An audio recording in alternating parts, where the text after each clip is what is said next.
able to compete with the teams in the very top. Not winning as much as they used to. Yep. But let's see how they're going to fare against everyone else here. It is, as you see, and as you've been seeing on the leaderboard, it's extremely close in our middle pack. We have two teams that have been absolutely dominating the Afterparty Showdown so far, Alpha 7 and Vampire Esports. And we're going to jumping into the most action-packed map of them all, Karakin, one of your favorite ones. And the question is, where do all the team drops? And we have been seeing some crazy hot drops in here too, and we have been seeing some even crazier third parties with those teams going to Al-Habar, and then they even end up going a little bit more to the south. But the things that you have to worry is that when you're having to rotate out of those urban areas, there's teams that are just going to be set up, especially with the ridge lines that Karakin is able to provide. Yeah. If I'm not mistaken, I think Vampire Esports actually ended up having a great performance in one of the Karakins that we have played. And guess what? In regards to top players, no surprise there to see Revo and Carrillo, 32, 26 apiece. And now we're starting to see some of the Vampire Esports players coming in. It's crazy that they've been able to maintain as much as they have, but that's also why they are still on top in terms of match rewards. They have been getting so many eliminations, and now another standoff with Falcon and Riyadh. Munir goes down to Powerful. Can they turn it around, or is Falcon's taking this one home early on? So many fights on Karakin so far in the Afterparty Showdown. Yeah, and even though we do have the battle there at the top for first place, keep in mind we are still going to have those match rewards that all of these teams are going to be trying to get. First elimination is going to be 2K. Who's going to be able to get it here between Rod and Team Falcons? Team Falcons, if I'm not mistaken, they have gotten some of those match rewards in the past. And they get it here as well. I know the crowd is going to love it. And here goes the push from Team Falcon Powerful. Able to spot a player there from Rod. He's going to be the push. Oh. That was close. Really that nice was very drop. close. A lot of damage, too. Trying to reload. Kaito's really low. Just done 30 HP currently. Powerful. Reloading with a really good advantage on that corner. Can he push and make something happen here? DPS in hand from Munir, though. Really good push from Powerful. Takes one down. Kaito really low. He has an idea where he is. He's going to push him. There was a bit of a disconnection there from Team Rod. I think they were trying to bait him out, and ultimately they ended up losing those players. And guess what? It is going to actually be Deadeyes that ends up getting the first elimination. Team Falcon took a little bit too long, and now they're going to have to worry because Deadeyes is going to be making a push here towards them. This is what I was talking. The third parties in this map are just insane. And then while we're at it, 7Cs is also making their way up to Rule Love. And as I say, 7Cs being able to knock one of the players there from Falcons. Deadeyes, Sharice there getting knocked. Can't use it, flush it up. We have seen him being able to flush it up before for his team. He's able to spot one of the players there from 7Cs. Backs them up a little bit. Crazy to see that. Let's see Deadeye guys here. Oh, Saran goes down. Yusuf also gone down, and that is Team Falcons out in 12th place. 7C actually managed to get that team elimination there. That's really good to see here. So. And that's what Jason was talking about earlier. Even though the team is currently last in the standings, they are definitely not last when it comes to the prize pool. This team has been able to collect so much of those match rewards, which, I mean, it's great to see, but I am hoping that somehow they can pull it off and at least climb up the leaderboard a little bit. It's going to be impossible for them to get all the way to the top, but at least, you know, save some face. And by the way, for everybody watching, make sure you watch PMWI together in-game sports center with your friends to win PMWI special sets. And don't forget the PMWI packages are on sale for a limited time, and you can also win PMWI treasure crates if you play PUBG Mobile during PMWI. Black Zone starts again here. Some of the teams might have to move out of it. Let's see what happens with this fight, though. Deadeyes, guys, at 7C has not expected his Turloff here with the Saiga comes out. Surprise. There's no helmet and only with one helmet, so level 1 vest. No helmet at all for him.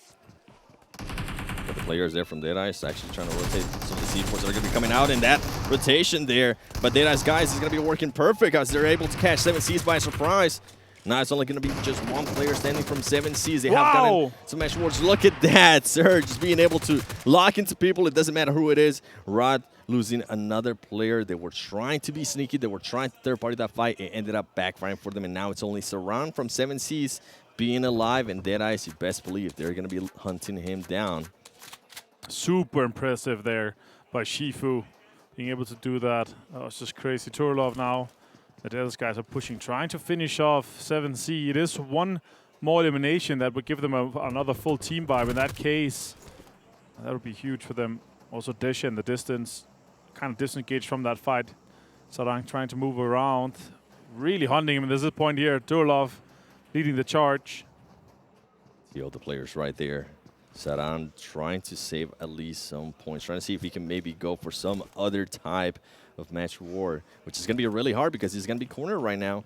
You can see him pushing one of the players from dead eyes. He's going to be able to knock one. Can he reload in time and knock some of the other ones? He's able to knock another one. Can he get the third one? He might be possible to clutch up the 1v3, and he is able to clutch up the 1v3. 7C Sarang adding that to the highlight clip.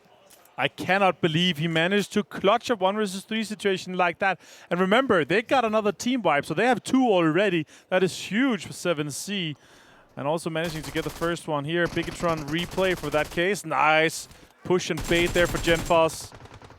Great play from him.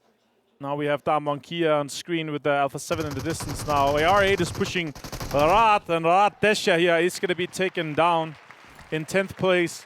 And that is R8 putting a team elimination on their board, but only 1 elim point for them. Bigatron now here with the somewhat standoff for S2G. Silas there, you can see him silently jumping in the distance, trying to get back to Hamsi. Bigatron continuing to change the roster. You can see actually Lux is not there. This is going to be huge for Vampire Esports if they do end up losing a player this early on. Luckily for him, he was able to find a rock and just...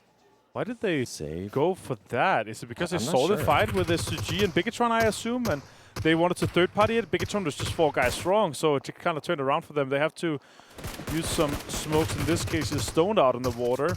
This could be really bad for Vampire Esports. They have already actually lost one player. Are they going to end up losing another player? Sarang does end up getting eliminated, but keep in mind, you said it earlier, 7Cs did end up eliminating at least 2 teams. Can anybody else catch up to them? If not, it will be another 5K. For 7 scenes, and I mean, that's not bad at all. 10K for being eliminated so early on. I would be happy with that. And talking about it, Vampire Esports does end up getting one of the players knocked. Bigatron currently trying to figure out how they're going to make the push here for Vampire Esports. There's only 2 Vampire Esports players alive. And if Vampire Esports got eliminated right now, that would be huge for the standings, Avenger. Yeah, for sure. Let's see how far they can take this one.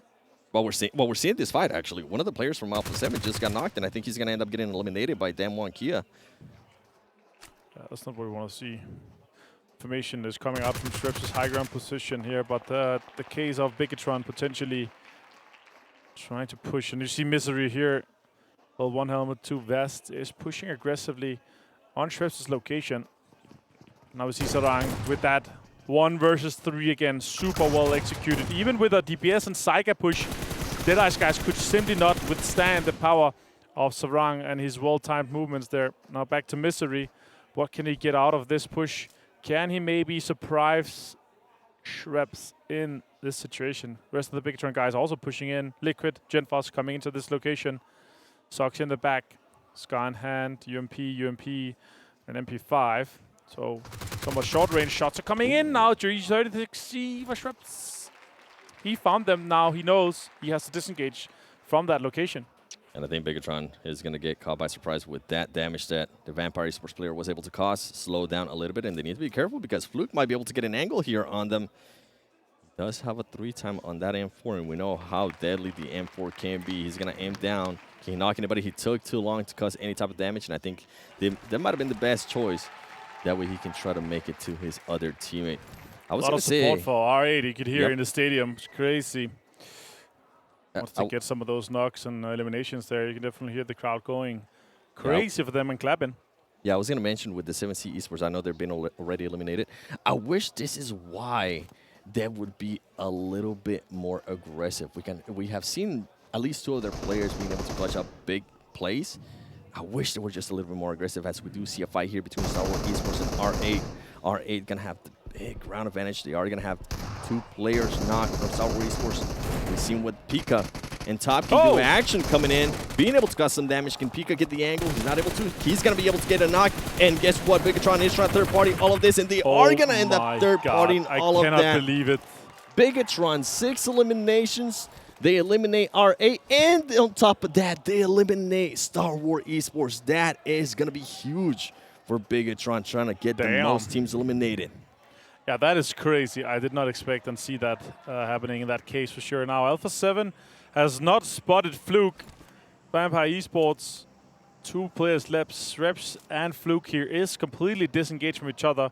Fluke might as well just try to sneak in behind Alpha 7 and could surprise them, especially now that he knows it's them. If he can damage them, then it would be good, but they are right now fighting head to head. Alpha 7, 12 points ahead. Let's see the replay here with Mystery. The guys from Bigatron completely annihilating both Stalwart and R8 in that case. That's insane. All right, so here Fluke, really, really clever place in this case. He's going to sweep the other direction that Alpha 7 does. He might have an idea that it is Alpha 7. They have lost Mafioso, and they're down to 3 players. They have it. I think Fluke has played that perfectly because now he's going to be able to make his way towards the circle and not have to worry about getting into a fight outside of the zone. You see Enigma.CEST would know, Lord, if somebody gets close to him, we know the type of nades that he's able to throw. I'm kind of actually looking forward to it. And here we have an airdrop. If I'm not mistaken, that might be the first airdrop. That's going to be a match reward if any of the Enigma.CEST players are going to be able to collect it. And as I said, that Lord is going to go for it. That's going to be the if that was the first airdrop, that's going to be the easiest 1K of his life right there. For sure. Circle closing in, and let's see the next one. It could go to Al Halaba, and we could see potentially an urban ending, but I'm seeing a high ground ending or close to STG potentially, or Enigma.CEST in that case. That would be pretty cool as well. We have some interesting buildings that we saw multiple fights. We're actually going to go northwest in this case, so it's good for Bigatron, which are going to be fighting Alpha 7 eventually with that. And Bigatron actually has that high ground that we see on screen right now, fighting STG a little bit, poking at each other. Bigatron is definitely going to be holding the Alpha 7 out. We see some shots already. Karelia going really low. And now he has to heal. Liquid kind of close already. Liquid That's a sticky bomb. Super close, actually. Sticky bomb thrown by Liquid, so maybe to try to deny that. See Jinfons on the low ground, potentially pushing in there, 7. What do you think is going to happen here in this case? Is Bigatron going to aggress on them, or is Alpha 7 going to play a little bit more passive in this case? With the way Bigatron has been playing, I think they are going to be trying to be a little bit more aggressive. They need to be careful, though, because Revo is going to be holding off this angle. It's going to come down to who gets that so first much knock. Information he gets from that stone and that rock position there. That's really crazy. Yep, and then on top of that, with this fight, you got to keep an eye out for Vampire Esports, because if for some reason the other 2 Bigatron players decide to push towards where the fight is going to be with Alpha 7, Vampire Esports might actually have a great angle from those buildings to kind of third party and get some easy points for themselves. Yeah, but for sure. Alpha 7 decided to back off, though. They were like, you know what, let's not take this fight. They're currently going to have the upper hand on every way. They have to move now as well, right? Because Circle is closing. They're going to have to sweep on that northern side, try to get in on that high ground angle that Bigatron is currently holding right now. So I really like that play from them. The question is, are they going to have enough time to do it? And does Bigatron spot them going into that valley that they currently have 2 players on either side of? So that's really interesting to follow later on. Enigma.CEST here on screen. They're holding one of the high ground big compounds that we saw, currently inside the circle. Bigatron there in the distance. Shots are coming in. I see Bigatron's players sucks in Misery taking a little bit of damage. Alpha 7 is going to lose 1 to Genfos. Genfos saw that push coming. It's kind of the only push they could do in that case. And now Karilio gone down. 7 eliminations already. They defeated 7. That's crazy to see already in this stage of the game. Revo's going to try to hold out a little bit now. Misery on the high ground still.